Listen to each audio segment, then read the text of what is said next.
You're tuned in to another episode of Tag Out and Drag Out. This is your host, Jason, and I'll be discussing some viewer questions, also some questions that I've been talking to people at local gun stores. They've been kind of causing some interesting debates amongst people that I know and people that I've talked to online.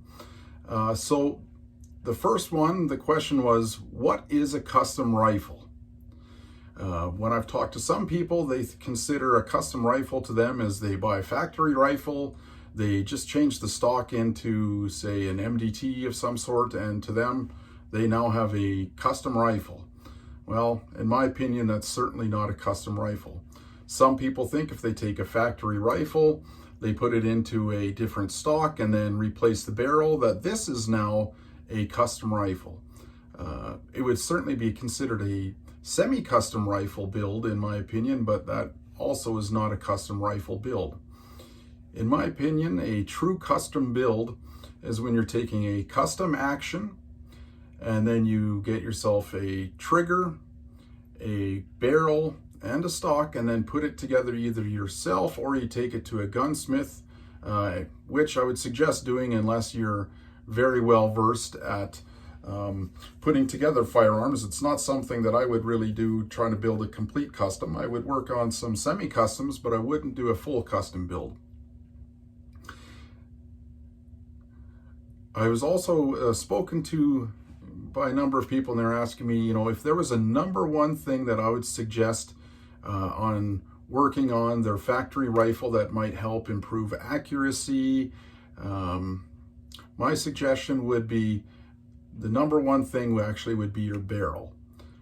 Generally speaking, in a lot of factory rifles these days, they have pretty good triggers already. Some of them have fairly reasonable stocks already. Some even actually have some pretty darn good barrels. So there's a lot of factory rifles that you don't have to do a heck of a lot to.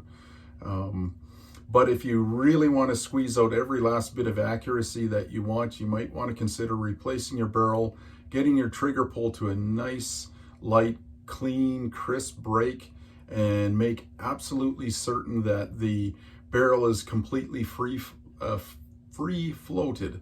What I do when to check that is I take a dollar bill or $5 bill, whichever you have in your country, slide it up along the barrel just to make sure that it's not touching anything in the barrel channel. And if it catches on anything, that means your rifle is not completely free floated, and it'll change the harmonics on your barrel, and you will not get as good of accuracy. The other thing that you can do to check on your free float is it may appear to be free floated, but if there's too much flex in the stock and you're holding it and you hold your stock fairly tightly, you might actually move it so it's slightly touching the barrel, and this again will adjust the harmonics and you won't get as great of accuracy. Hopefully that answers the questions of those viewers. Please like, share, and subscribe my videos, and happy hunting.